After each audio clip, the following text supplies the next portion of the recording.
So now I'm going to turn to our first session, which is what it will take to repair our democracy. And I'm really pleased to introduce a new friend, both to IS and to me, an election reform expert, Dan Weiner.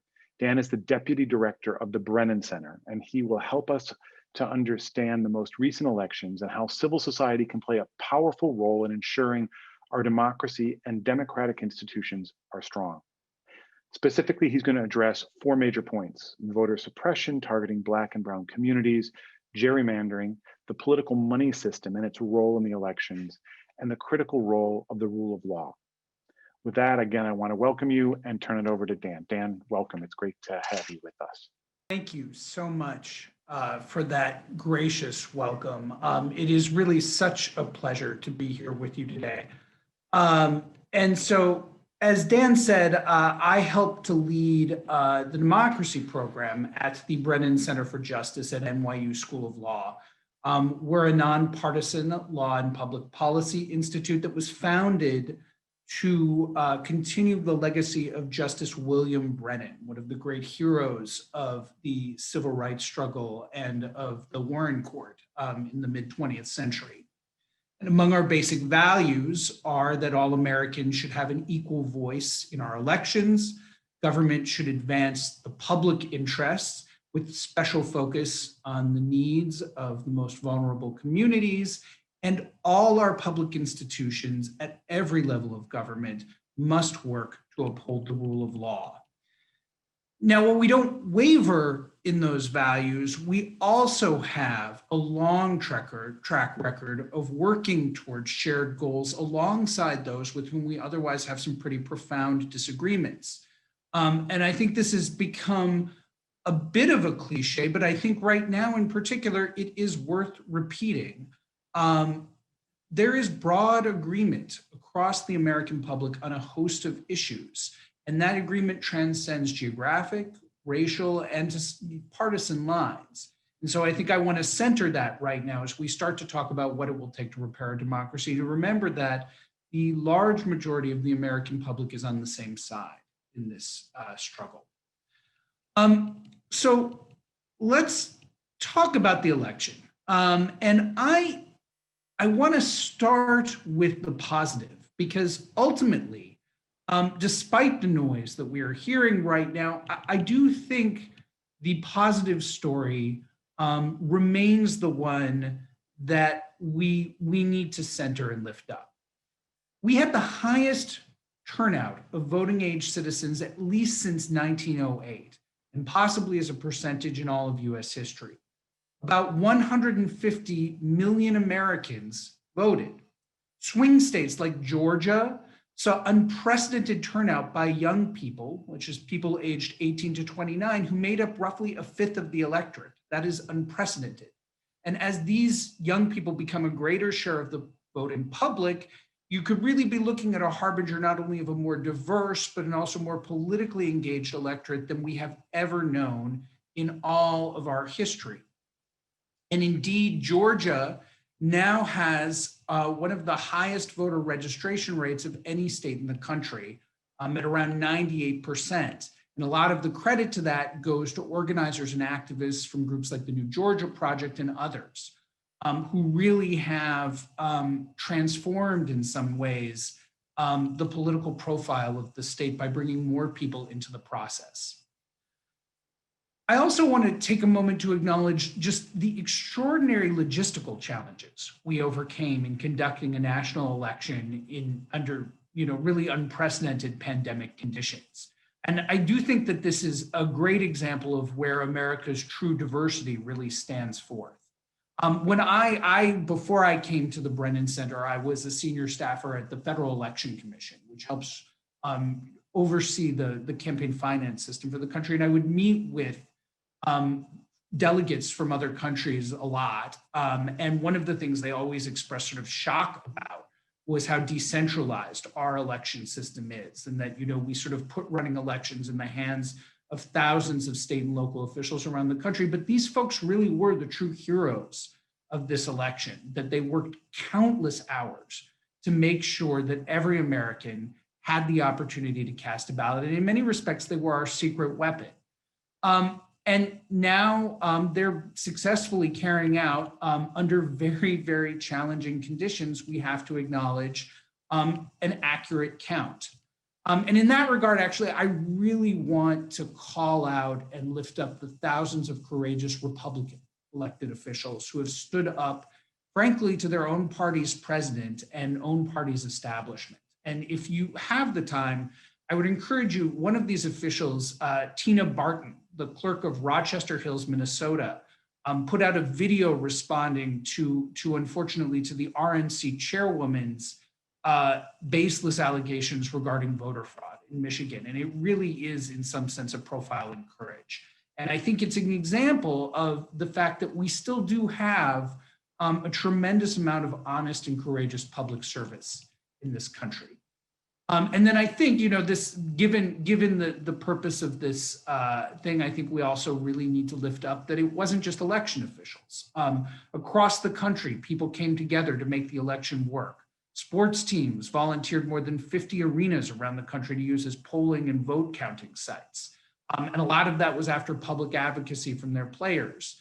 The Time to Vote Coalition, which is companies committed to giving their employees time off to vote, is now expanded to over 2,000 companies. And many of these companies also participated in Power to the Polls to help recruit enough poll workers, of which we had, as you probably know, a big shortage because of the pandemic. And thousands of ordinary Americans also signed up to work the polls, including a record number of high school and college students. So we really had just unprecedented engagement with not only, voting in the election, but participating in the process of carrying the election out and realizing our democratic values. And I think it also, is important to acknowledge this was a barrier-breaking election. We are going to be inaugurating in January the first woman of color to serve as vice president of the United States. And that's not all. Once again, Congress is likely to contain a record-breaking number of women, a record-breaking number of people of color, and also a record-breaking number of LGBTQ people. And, I have to say that for me is personally very significant. When I came out as a gay man in 1998, there were two gay members of Congress. They're both white men. They've both been outed after they were elected. And now we're looking like we're going to have at least 11 LGBTQ members, including a number who have families, and all of whom were out and ran as out public officials, and two of whom are Black men, one of whom is Native American, and one of whom is Asian American.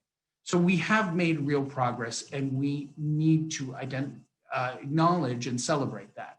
The identity of who is at the table is not everything, but it is something. And I think it's important to recognize.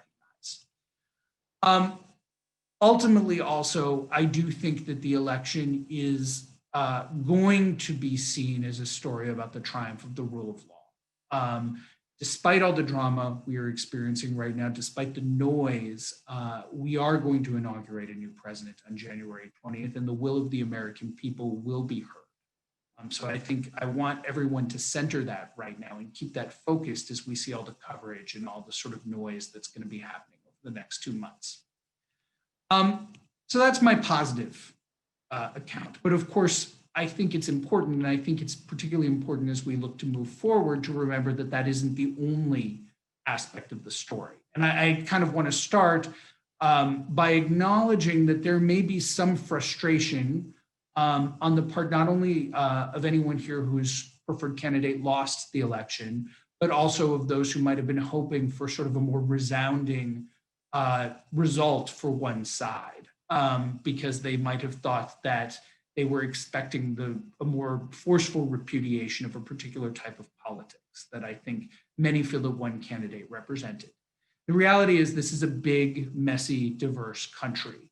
The election, I think, actually did not end up being that close if you look at the popular vote, but nevertheless, the challenge remains that Americans are going to have to learn to work together and come together on some of these issues, even with people who have profound disagreements. And as I said, that is something that the Brennan Center, on a host of issues from mass incarceration to voting rights, really does try to take to heart. and I encourage all of you to do as well. But there are problems that occurred with the election that I think it's good for us to spend a moment to talk about, because I think they, in many ways, do point to the work ahead. And one of them I do think has to be acknowledged is the basic fact that after a relatively decisive result, historically speaking, you have the president refusing to concede, and you have thus far him being backed up by the establishment in his own political party. And I think part of that, and I'll get to this more later, is fueled by the proliferation of disinformation and a kind of lack of a shared truth that we have, including about our elections, that is going to be a challenge going forward. And that, again, I want to reiterate that we are going to have a new president on January 20th at this point. Nevertheless, there is some real damage that is taking place. And I think that is going to be one of our defining challenges that we are going to need to overcome. And that's not the only issue, obviously. The top of my list of things that I worry the most about really is still state-sponsored voter suppression, as Dan said. It is simply outrageous that in 2020, our elections are still plagued by long lines and wait times in some cases that went up to 10 hours, which is just not something you see in any other developed country or advanced democracy. And as is always the case, these issues were especially prevalent in majority Black and Brown communities. Since the Supreme Court gutted many of the protections of the Voting Rights Act in a decision called Shelby County, more than 1,600 polling places in states with the worst histories of legal discrimination have been closed. And again, that primarily affects Black and Brown voters.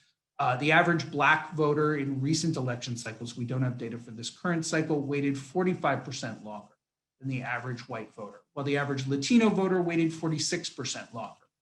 So this is a real problem. This year, we also saw officials in these and other states arbitrarily restrict mail voting, which for the first time disproportionately favored one party, which may have been part of the reason some of them did it. They refused to relax burdensome witness requirements. They allowed in Texas only one drop box for votes for all of Harris County, Texas, population 4.7 million. And even worse, I would say that in some states where officials did reach agreements, federal courts swept in at the last minutes and undid them. And that happened in where I was raised in Minnesota, where a federal appeals court came in and nullified an extension of ballot deadlines at the very last minute, potentially disenfranchising thousands of voters, although we won't have data for a while. So those were serious problems. Our election was also continued to be marred by extreme partisan gerrymandering. In the state of Ohio, Democrats won roughly 45% of the popular vote, but only a quarter of the seats in Congress. Same thing happened where I live now in Maryland. Republicans won about a third of the vote, but they got only one of Maryland's 8 seats in Congress. And I would say that gerrymandering is even a bigger problem at the state legislative level. In Wisconsin, for instance, Republicans have almost a supermajority in both houses of the legislature, but actually in several recent elections, they haven't even gotten a majority of the votes. So we have a major distortion of our political process that unfortunately the Supreme Court has refused to step in and remedy. And I also want to say this is the most expensive election in American history. We had roughly $14 billion spent just on the presidency and Congress. And despite, you might have read that, a lot of this was the surge in small donations through Act Blue, and there was certainly some of that. But the reality is that the vast majority of the money that is spent in our elections is still coming from a tiny, tiny class of mega donors. In the last presidential election, again, we don't have data yet for this one, a few donors of about $100,000 or more accounted for more than half of all the money spent. And that's up from 10% about a decade before that. And I'm expecting that the trends for this election will be similar. And I want to emphasize that money that matters not because the person with the most money necessarily wins, but it really is a condition for your ability to mount a viable campaign. If you don't have enough money, you can't run. And it's actually a very underappreciated equity issue in American politics, because the donors who are able to write these $100,000 checks are disproportionately white and male. And human nature being what it is, unfortunately, to date, they still disproportionately support candidates that look like them. You know, study after study shows that people of color, and particularly women of color who want to run for office, struggle to raise as much money as their white counterparts, and that doesn't just keep them from winning, that often dissuades them from running for office in the first place. A typical bid for Congress, for example, takes $300,000 to $400,000 in seed money just to get started. Also, of course, the need to spend so much time raising money means that our office holders are still hearing primarily about the concerns of the wealthiest Americans and not about the concerns of others. And we really saw that in the pandemic, where, you know, you have a situation that a disease that predominantly impacts or has predominantly or at least disproportionately impacted poor communities. They are not getting their needs met in the same way that other Americans are. We still don't have permanent paid sick leave in this country. Poor communities, particularly communities of color, are still disproportionately likely to breathe dirtier air than white Americans and wealthier Americans are, which has a direct impact on mortality rates for COVID-19.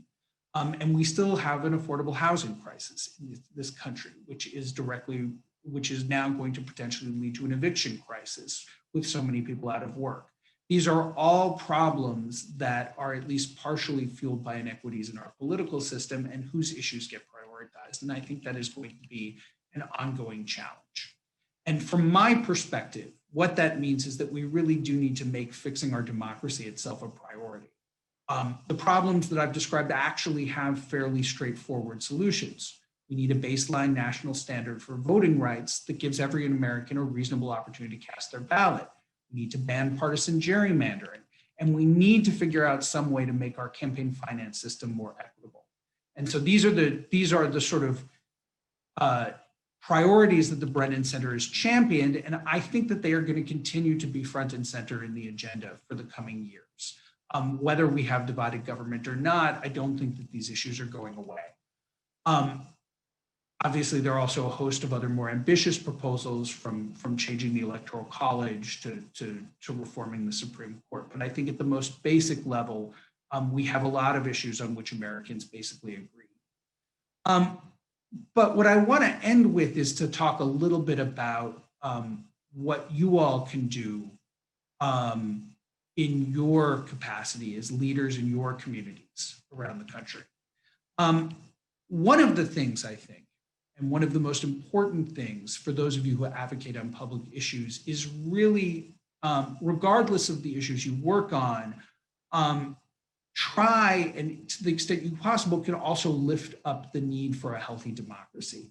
I'll give you just a recent example. After the shooting of Jacob Blake in Kenosha, the governor of Wisconsin tried to call the legislature into session to debate an urgent package of police reforms. The legislature, as I mentioned, is horribly gerrymandered, and it's gerrymandered really to advantage certain interests, not including the folks who are the most likely to be victims of police brutality. And when the governor tried to call them back into session, the legislature immediately went back out of session, refusing to deal with any of these problems. So that is a direct example. If you work on, police brutality and you work on behalf of these communities, unless you fix our democracy, your issues and the concerns of the communities you represent are not going to get a fair hearing.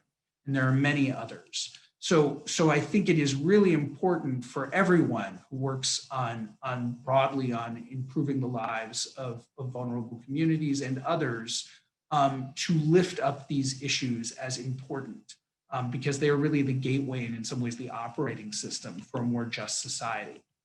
I would also really encourage and frankly even implore all of you, no matter what you do, to play an active role in the communities you serve, helping everyone to responsibly engage with the political process. If you work for a big company and you haven't joined the Time to Vote coalition, I encourage you to do so. I encourage everyone to give their employees time off to vote. Also, where appropriate, to encourage employees and customers to volunteer to serve as poll workers. And critically, I think, I hope that everyone, because you are all thought leaders and influencers in your communities, will do your part to counter disinformation about elections and voting. Because right now, I think one of the biggest challenges, as I alluded to before, is this kind of potential crisis in confidence we're facing in our democracy. I do think the rule of law will hold this year, but that doesn't mean that I don't think there hasn't been damage done. And I think all of you as community leaders can play a role. And then finally, my last piece of advice and my last request would really be to urge you to engage with the political process kind of at every level of government. And I actually think this is one of the biggest problems in American politics, which is we have these quadrennial national showdowns that everyone gets very invested in. And then we have these pitched policy battles in Washington, where frankly, the structure of our government sort of is biased towards inertia. And then at the same time, it drives me a little crazy when I hear friends and family and others say, well, I don't even know who my state representative is, or I don't know who my state Supreme Court justice is, because those are the officials that really, really, really matter in people's daily lives, perhaps more than national politicians. I don't think most of the people who are in this group fall into the category of people who don't know anything about your state government. But I really do hope that all of you will look for ways to become even more engaged at the state and local level. Because what we have seen, particularly frankly, in the fight to fix our democracy, is that some of the most concrete progress right now is happening at the state and local level. And that is the trend that I expect to continue. And then there's an upswell, as we say, that in turn affects national politics. So if you want to think about what you can do and you want to engage in the political process, don't just think about Congress, don't just think about the next administration, think about your own communities as well and make time for that. This has, as Dan alluded, been one of the most tumultuous years in many of our lifetimes. It's not over yet. I'm still very optimistic, and we at the Brennan Center are still very optimistic that we're going to see real progress in the coming years towards a truly multiracial, pluralistic democracy. And that's because I continue to think that it's what the majority of the American people, sadly not all of the American people, but the majority clearly want. It doesn't mean it's going to be easy, but I still think it's going to happen. And I really hope everyone who is part of this call and this event today is going to stand up and do your part. So thank you so much for having me. And again, I really applaud this gathering and hope everyone has a satisfying and fulfilling time.